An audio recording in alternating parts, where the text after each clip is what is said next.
Okay, we just finished learning about all the conic sections, all the different conics and their graphs. Today we're going to look at what's called parametric equations.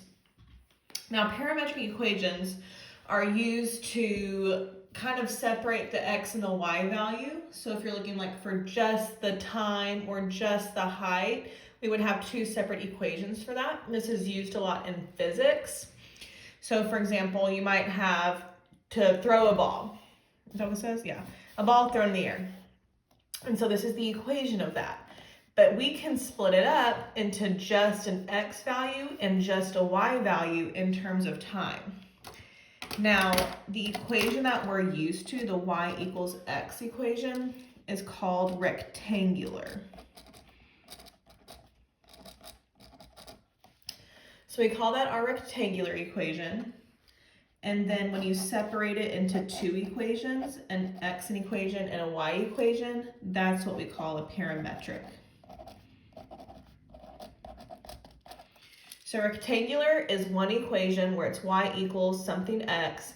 Parametric is two equations, an x and a y, and both have the t value for time. So what we're going to look at now is I'm going to give you a rectangular equation, and you're going to break it down into two parametric equations. So here is our rectangular equation. I already give you x equals t, so that's one of the parametrics. So that's my first answer, x equals t. Yay, that was easy.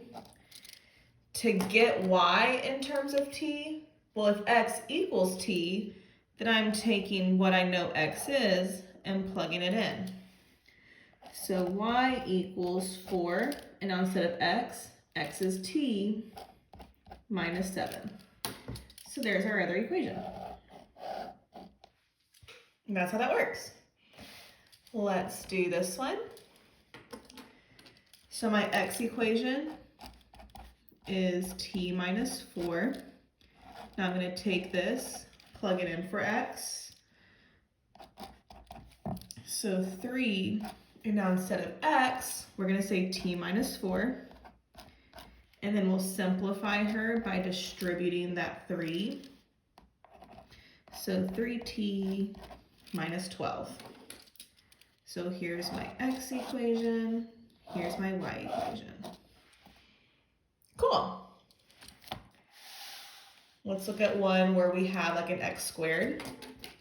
So I'll take my x equation for my first answer.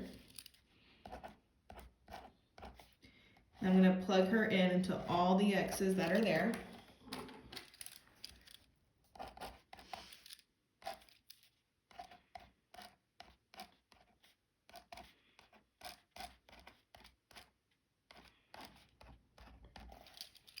And now I need to simplify this. Now remember, this is a quadratic, so it's 2 minus t times 2 minus t. So we're going to have to FOIL this. That's okay, we're smart. So it'll be 4 minus 2t minus 2t plus t squared. So that all comes from FOILing it. And now I'll just distribute this 4.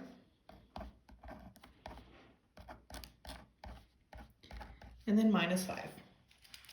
So now let's combine all these like terms. So we have our t squared. We'll put all of our t's together. That's 8. And then 4 and 5 and 8. That's 7. So my two equations, the x equals 2 minus t, and the y equals t squared minus 8t plus 7. Yay! Let's do one more. We don't need this. This was for graphing. We're not graphing anymore. So I have my first equation, x equals t. Now let's plug in what we have for x. So I'm just plugging in t over 4. And that's it. We can't simplify that one. Yay! Any questions so far? Okay, let's keep it going. So on this next page, we have all the different conics that we learned. All of these conic equations are rectangular because they have x and y. We're going to convert them into their parametric equation. Now you are not going to get this chart, so we are not going to memorize this. This is just something for you to refer back to. The way I'm going to teach you is how to do it without looking at the chart. So we're going to memorize certain patterns. So looking at number 5 here, we know that this is an ellipse because it has a plus sign. Hyperbola has the minus sign. Okay, now to decide, is it horizontal or vertical? Well, it doesn't really matter because in your ellipse, the horizontal versus vertical, cosine always goes with x and sine always goes with y. So we don't have to differentiate horizontal or vertical. So for my x equation, so I have x equation and y equation. The first number is going to be what comes from the center. So x is going to get the -4, y is going to get 0. I'll go ahead and write it for now just so you can see what's what, but you don't really need to write 0. Okay, the next thing we're going to add, and now comes the a and the b. So the number under the x fraction is 25, and we know that's squared already, so the number we're going to use is 5. The number under y is 4, so we're going to use the square root of that, which is 2. X always gets cosine, y always gets sine, and then this is where the t comes. And since it's an angle, we'll use a capital letter. And that's it, that's ellipse. Okay, let's do another ellipse. Again, I know it's ellipse because it's plus. So I'm getting an x equals and a y equals. 2 for x, -1 for y. Now we're going to add the number that's underneath. The 9 becomes the 3, 16 becomes 4. X always gets cosine, y gets sine. Okay, ellipse isn't too bad. The next two are parabolas. We didn't do parabola because we did that in Algebra 2, but we're still going to write the parametric equation. And this one's pretty easy. If you come up here and look at it, your parabola is either going to be written as y equals or x equals. This one's written as y equals. So all you have to do is your opposite value is going to say just x equals t or y equals t. And then the other one, just wherever you have the x, wherever you have the y, it becomes a t. Nothing else changes. So since ours is in y equals, that means x equals t. And wherever I see an x in my equation, it just becomes a t.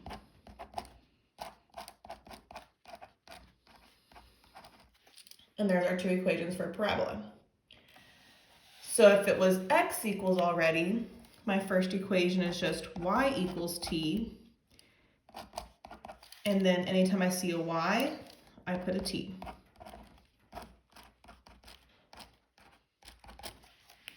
And that's it. Okay, let's look at hopefully some hyperbolas. Oh, we have one more parabola. So this one's in y equals. So my first equation is x equals t.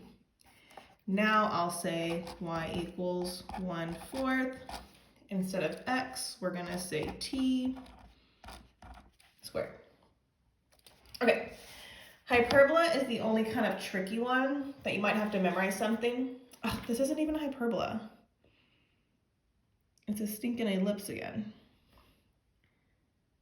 Do we do hyperbola? Time out. Time out. We're going to make this hyperbola just for fun. So I'm going to change this plus to a minus. Now it's hyperbola. Yay. Okay, so this hyperbola, it's the same exact thing as ellipse, except instead of sine and cosine, you use secant and tangent. This is the one where you do have to decide if it's horizontal or vertical, because that's who gets the secant. So if it's vertical, y gets the secant. If it's horizontal, x gets the secant. The other one gets tangent. Remember, for hyperbola, the way you know horizontal or vertical is what comes first. So on number 5, since x came first, I know that my hyperbola is horizontal. So let's do the x equation first. So we'll take the 3 plus the 25 is a 5, and then since it's horizontal, x gets the secant t.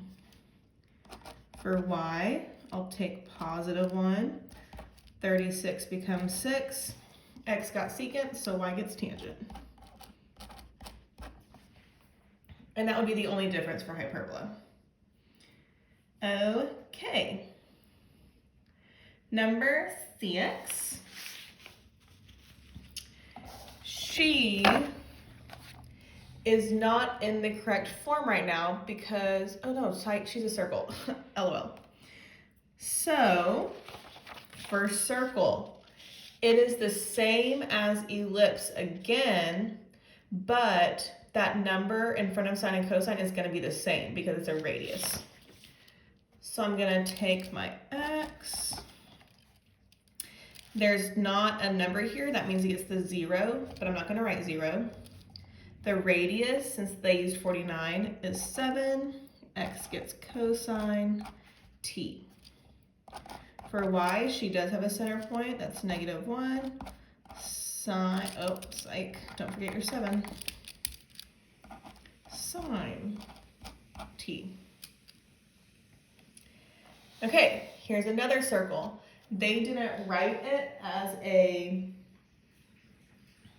equation. So if it helps you to write the equation, let's do that. So I'll say x minus 2 squared, y plus 1 squared equals 81, if I wrote that in the equation. So for my parametrics, x is 2, y is -1, so basically use the points they gave me, plus the radius is 9, so that's the square root of 81. X gets cosine, y gets sine. Woohoo! Okay, the last section we're gonna do is going the other way. So I already have a parametric equation. I want to write the rectangular equation. So I am going to first put it in t equals. So I'm going to take my x equation. If I want it to say t equals, let's do this first. First, let's subtract the 3. So x minus 3 equals -t. Well, I don't want t to be negative, so I'm going to divide everything by -1. So -x plus 3 is t. So now everywhere I see a t in this equation, we're going to plug in the x minus 3, or -x plus 3. So y equals 2 plus 3, -x plus 3. And now we just got to simplify. That'll be -3 actually now. 3 times 3 is 9. Combine like terms. 9, 10, 11. And this is our rectangular, because it's y equals something something x. Okay, for this one, to get rid of a square root, we're going to square the other side. So t is just x squared, and that's what we're plugging in here. So 1 minus x squared, and that's pretty much it. I just like for x to come first, so I'm just going to switch it up. Yay! Okay, last one. So to get rid of the 3, we're going to divide by 3. And now I'm plugging that into here. So I'm going to say y equals x over 3 cubed. We're going to distribute the cube to the top and the bottom. So it'll be x cubed over 27. Okay, y'all keep practicing down here. You have 1 through 6 on this page, and then 8 through 10 on this page. Check your answers on Schoology, and then we have one more section to do. Bye.